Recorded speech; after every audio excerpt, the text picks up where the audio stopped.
Hey everyone, welcome to the Uke Stuff channel. Today I'm remote. I'm at my school. It's after the school day, and we had one of our flight TUSLs finally break to the point that I can no longer fix it. The actual initial damage happened more than 2 years ago, and a student dropped it and it popped out the bottom. And I have glued this one several times, but it's to the point now where the glue is no longer holding and there's nothing left for it to hold on to, so it can no longer be salvageable. So it was time to buy a replacement for this instrument. And just as a note, if you are a teacher and you have a set of ukuleles, you need to plan to have replacements from time to time. It's just a part of the reality of the business that we do, because there are accidents that are going to happen, damage that's going to happen, sometimes intentional, and like in this case, unintentional. The student felt awful, and I was able to make it serviceable for a couple of years, but it has reached its final point, and it's time to put this one out of commission. So what I'm going to do is take this replacement model. It's the Flight QSL DB. It's not the kids model. Um, but ultimately, you get in this, I'm going to drop the box here, so excuse the bangs here. You get the same gig bag that you do, or it's actually just a dust cover is all that really is. And with the replacement instrument, you're not going to have the kids' strings on it. They are Aquilas on this, and it is the same exact instrument, but it's just the standard one instead of the kids. The kids is actually a little better deal because you get the extra kids set of strings in there, and I helped actually outfit that package. I will put on replacement stickers on it when I change the strings here in a moment. But the other thing I'm going to be doing is I'm going to be putting on the Aquila strings. Now, if you are a teacher, this is highly recommended for a couple of reasons. Number one, it makes it so much easier to teach ukulele to your students, because if you're doing a grid and you're saying first fret, third finger, first string, your kids' minds are going to melt. That's just what's going to happen. I think it happens with adults a lot too. This solves that problem. So if you want to play the C chord, now these are not in tune. I've not tuned them up for this year yet, but if I want to play the C chord, all I have to do is say put your third finger or your ring finger on the blue string, third fret. And that's so much easier than saying the first string, third fret, third finger. It just simplifies things. So I highly recommend those strings, and they are ordered direct from Aquila. Now, here's the challenge. A lot of American schools have a real struggle ordering overseas. They really struggle with it. And some of you will actually have to contact like parent booster groups and ask them to let you buy it with your own money, so then you can be reimbursed. There are schools in the United States that will not order overseas, even though it's a global economy. That's the world we live in. But they sell a 20 pack for a very affordable cost, way cheaper than you can buy them individually. And in fact, I was looking for an individual pack of Aquila strings, because what I will do is if my students buy a ukulele, I will offer to put on strings for the going price of a set of strings, just like I could buy off of Amazon. And a going set is now $11 for a single set of these strings. They're not that rare or anything, and they're just colored super Nylgut strings. So thankfully, you can still buy them very affordably for schools in this package. But again, you do have to order them direct from Aquila. So what I'm going to do is go make sure I have my stickers, make sure I have my tools that I need, and we'll start that part of the process of changing out the strings. Now, before I begin taking strings off of the new ukulele, which is a strange thing to do, I know, but I want the colored strings in ours. With the old instrument, what's worth saving here? Well, there's a couple things, just so you know. First of all, you do have a strap button with a screw, and that strap button is still usable at some point, maybe on some other instrument. So you harvest that part and you remove that strap button. That'll just take a second. Now, when I install a strap button on my own plastic instruments, I actually use some super glue on there to make sure that it doesn't come off. So it's nice to know that you can actually just unscrew those, because on the ones that I put on, they're never coming off unless they break off. So there's a strap button I'm going to save. For those people that say that the Flight Travels do not have an adjustable saddle, they do. It's compensated and it's adjustable. so it can be adjusted. Theoretically, you could put a pickup in, but that'd be a little bit of work.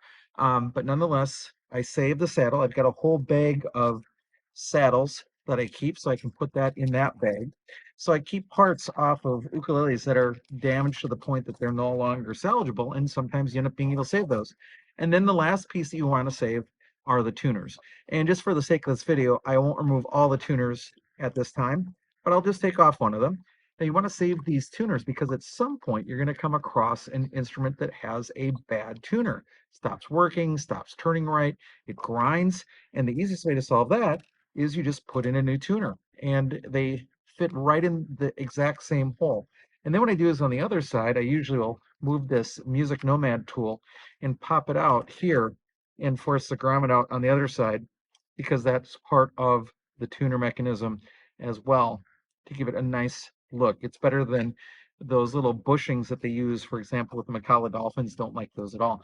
So yeah, so I will take off all four of these tuners, and then basically this is potentially just, unfortunately, trash. But it did serve its purpose, but it just ended sort of untimely. Now, what other tools do I have here other than my Music Nomad 8-in-1 tool? The two tools I do have, in addition to that, are my Javoom Smart Tuner, which when I turn it on, I can use it as a string winder. And then I actually have a string winder that mainly I use for the clippers when I need to do that. And then, of course, I have strings. Now, I do have some leftover strings from previous years, so I don't need to open up a new package yet, but those are the strings I'm going to put on to the new ukulele, and we'll do that in a second here. So let's move to this one. So this is the new one, and again, is there anything wrong with these strings? The answer is no, there is nothing wrong with these strings.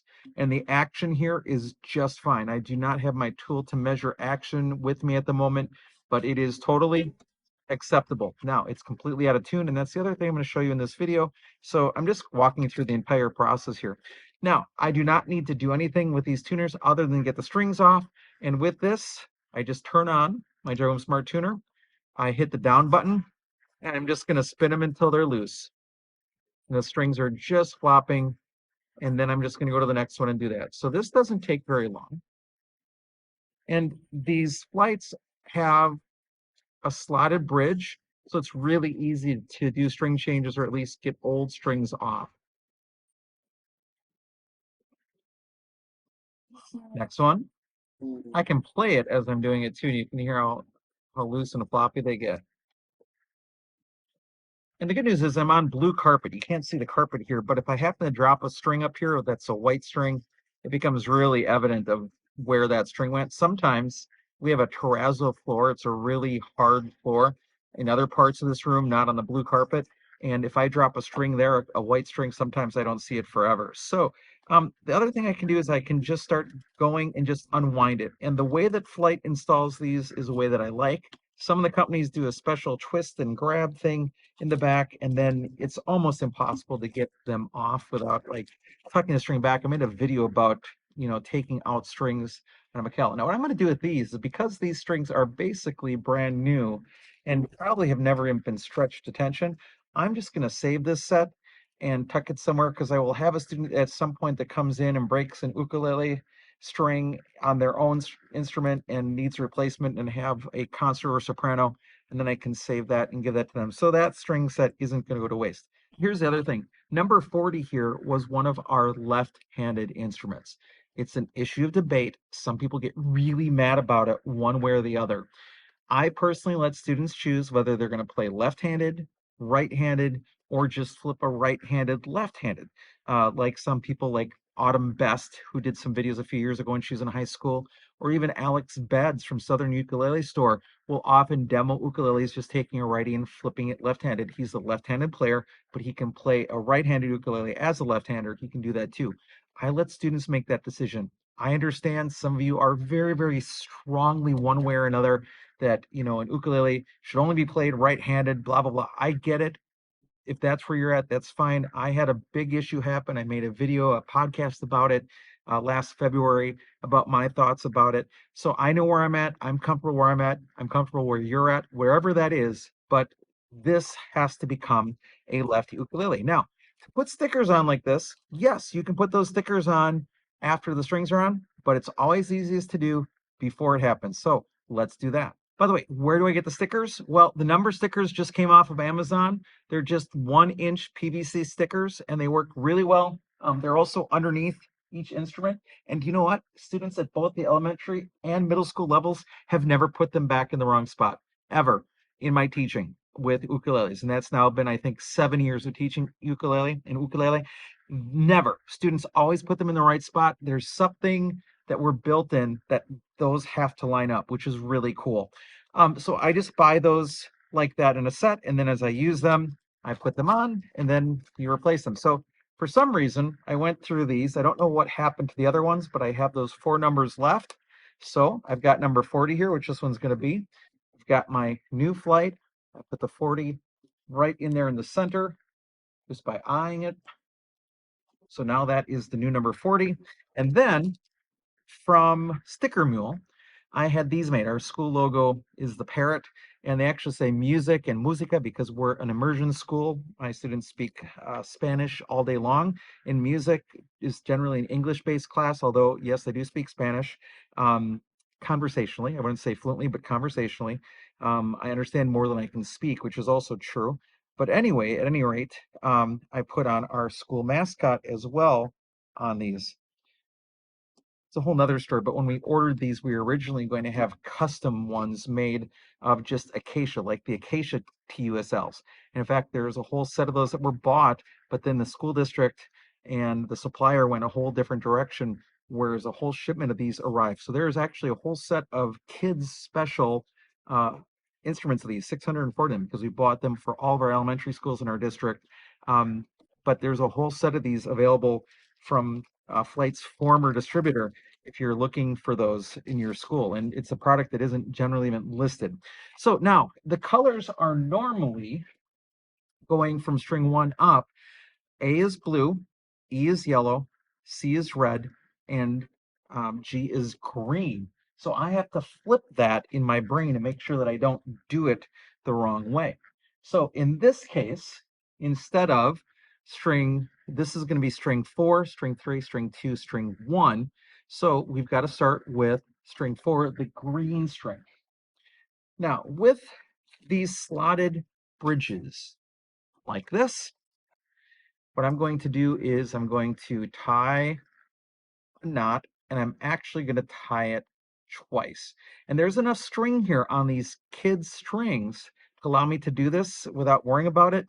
The kids strings are actually usable all the way up to tenor if your schools want to use it. Now, realistically, it's probably a narrow gauge tenor string, and it's probably a thicker soprano string, somewhere in between. And then I cut off just a little bit of excess on the end, so I just have a little bit of the tail sticking out, and then that goes right in the slot on the ukulele, like this. Oh, it keeps popping out.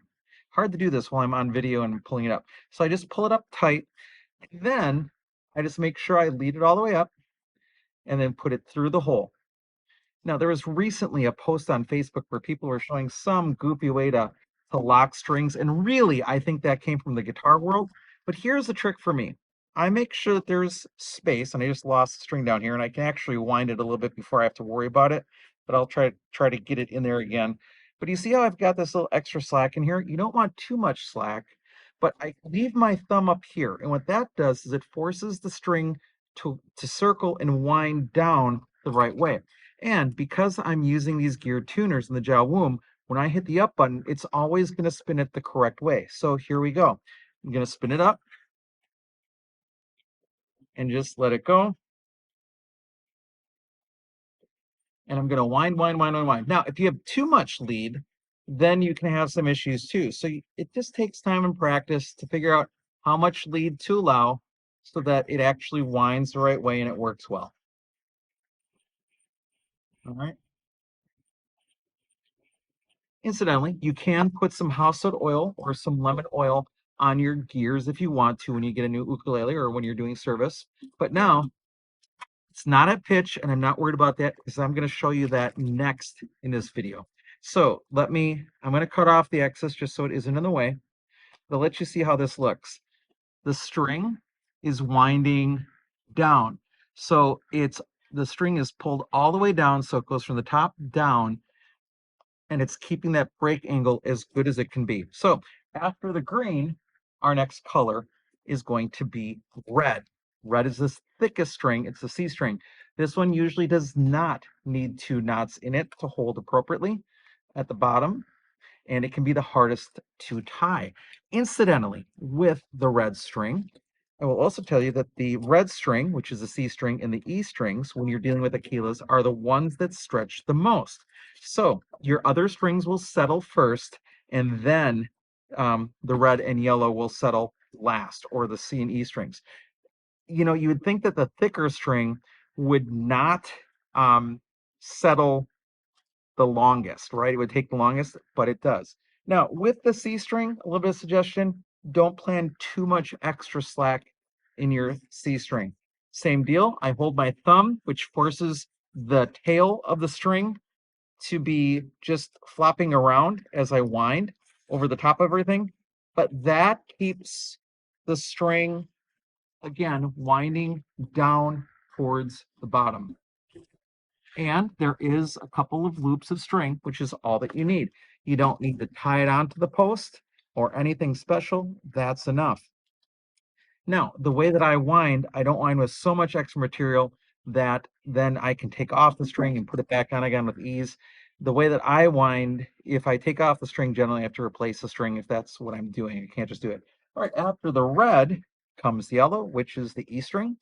This one, probably 2 you can get away with 1 knot, but I'm going to put in 2, and it's going to be a tight fit when I put it in there. And I just tie in 2 overhand knots at a time when I'm doing it. So that's all I do there. And then I do the same thing, put it in the hole. This one, actually, the tail is sticking out still a little bit too much. So that's too long. I'm going to make it a little shorter. And then we're good to go. Got an extra C string part there. So I'm going to stick that through the hole and sticking out, but then I want to give it a little bit of extra slack so that it's sticking out, and then I just wind up. Again, I put my thumb right there, wind up, and it's winding the correct direction. You never have to worry about it. Now, does everybody need a gel wound smart tuner? Well, realistically, if you need a string winder, why not? But for schools and teachers, it is rather brilliant. A rather brilliant device to have.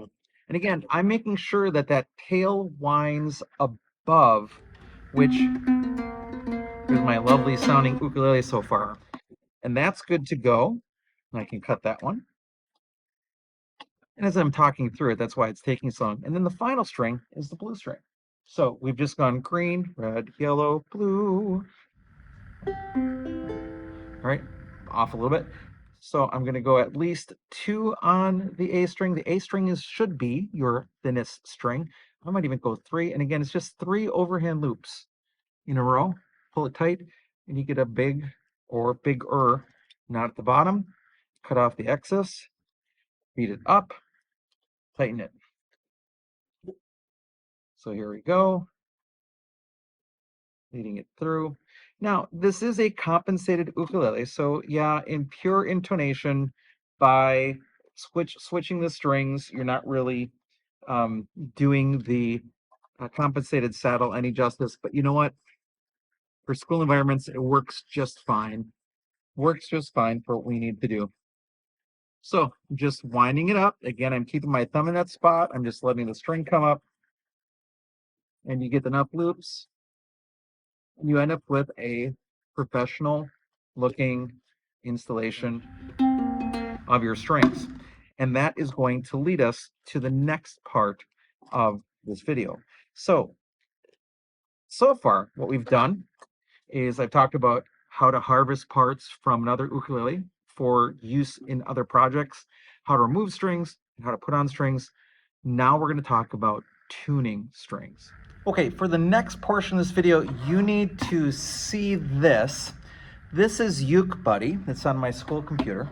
And the first thing you need to do is you have to find the relative pitch. So, small g means high G, and it's going to play it. Remember, I'm reversed here, but I need to It stopped. I'll start again. I have to go up to bum.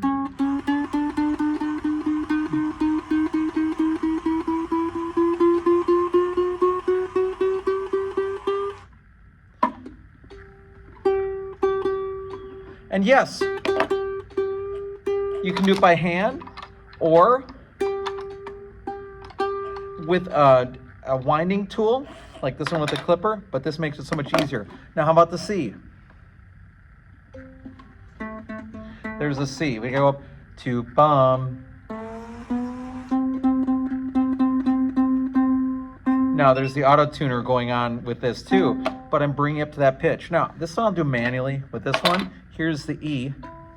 I have to bring this one up to the E, way up high. Bum.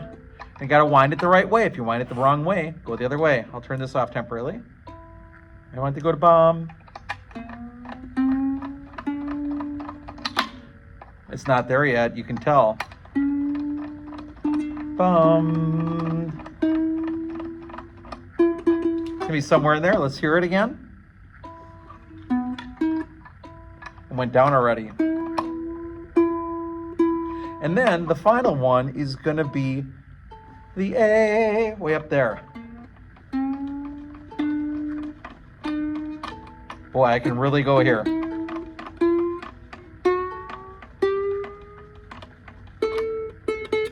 It's gonna be somewhere around there. It's already going flat. Now, this is where so many people, I can stop that temporarily. This is where so many people get lost in the whole ukulele thing. If you read online and somebody's like, the ukulele wouldn't stay in tune, so I sent it back. Well, the fact is, these are nylon-based strings, and they're gonna keep stretching and stretching and stretching. So even though I got them pretty close, listen to it now. It's close, but it's not there. Now, there are, and remember, I'm tuned reverse, so please do not tune your strings that same order. You'd go the opposite for G, C, E, A. Am I on the right note?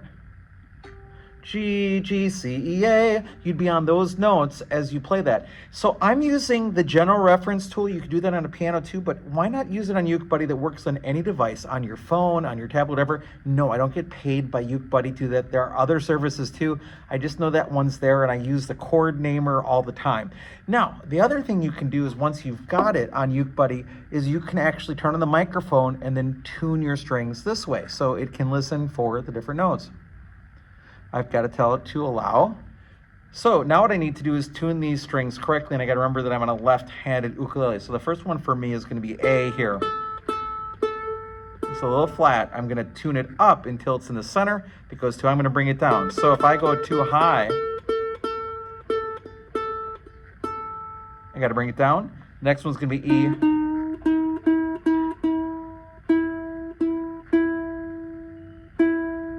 And just as a tip, whenever I'm doing new strings, they're pretty much always going to be flat unless I tune sharp. And some people like to do it. Some people like to tune sharp by like a whole step at first. So instead of tuning G, C, E, A, they'd actually be going A, D, F sharp, B until the instrument settles and then bring it down. I just say keep playing it and stretching it, playing and stretching it. It's going to take some time. So double checking A.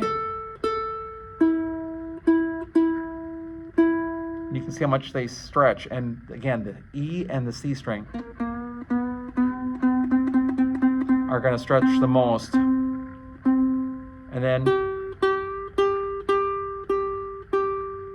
so what I just did, just so you know, is I found a reference pitch and I made it match first, and then I use a tool for fine tuning. Now, let's get to this. This is a Java Smart Tuner. This device is a lifesaver for schools when you have to tune 40 ukuleles like I will tomorrow morning for my 5th graders that come in. And we're going to start with ukuleles right away on the first day of the year, I think. So with that in mind, it takes me about 9 minutes to tune 40 ukuleles. Again, how that works is I turn it on, and it has a semi-auto mode where I would tell it what string to listen for, but it also has a full auto mode set for uke, so it's listening for the pitches G, C, E, A. And if it gets anywhere on a string close to that note, it's going to take you there. So if I play this one, which is the G string, it's going to tune until it shows me that it's on the G. When it hears that note close to C, it's going to tune to the C. when it hears any note close to the E, it's going to tune to the E, and if it hears the A, it'll tune to the A, unless it's so flat that it wants to go to the G, which can happen. Now, tomorrow, when I come in, this instrument will be completely out of tune again. In fact, if I just played a little bit here, I got to think backwards, though, because I'm not playing a normal right-handed instrument. That's your C chord already. So already I can go through. The C chord is way out. And the A chord is probably way out. Not so bad. Let's try it again. All right.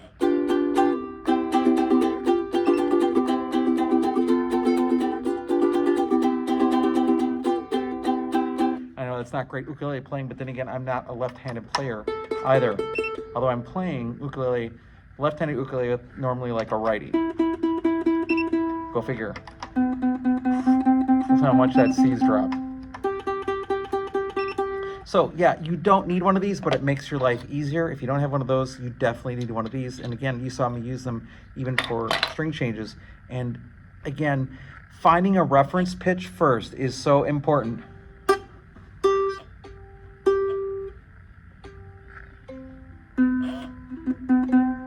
Hear how much that drops?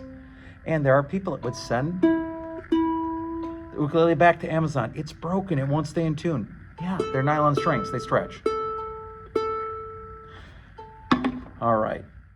Hey, thanks so much for joining me for this video. I think it's really valuable to see what do I do when I get a new ukulele? How do I prepare it? How do I get it ready to go? What's reality? And the truth is, this instrument, again, will be so poorly out of tune tomorrow that I'm going to have to tune it many times. And it may be 25 tunings before it starts to hold. And that's okay. I expect that. I hope you would too. But for if you are a person having to change strings, that shows how to do it with a slotted bridge. If you're a person looking how to harvest parts, I showed you how to do that because you never know when you're going to need those. If you're a person looking at strings, you saw the kid strings. If you're looking for tools, I showed you some of the tools that I use, including some of the online tools that I use, and just really gives you some sort of like hands-on things that you can do. And the most important message I have for you is don't be afraid. If a string breaks, it's going to break. If you turn the string the wrong way, you actually have to turn it quite a way before it goes so tight that it's going to break. It is possible to loosen an instrument so far that the strings have to resettle. And I had some students when I taught middle school in particular that would do that. I usually get one of those a year in elementary school with my fifth graders where they have to learn that lesson once. So with middle school, the solution was real easy. I asked my students that caused those problems to come in. I gave them the jawbone tuner and showed how to use it. And they had to tune every ukulele. And generally, it only took once for that. But then what happened, those same students would actually come in and ask to tune them. You know, again, you build relationships at the same time that you're doing those things. It's not really a punishment. You're actually teaching them a skill. So I hope that's helpful. I hope you're having a great day, and I'll be back soon with some more uke stuff for you.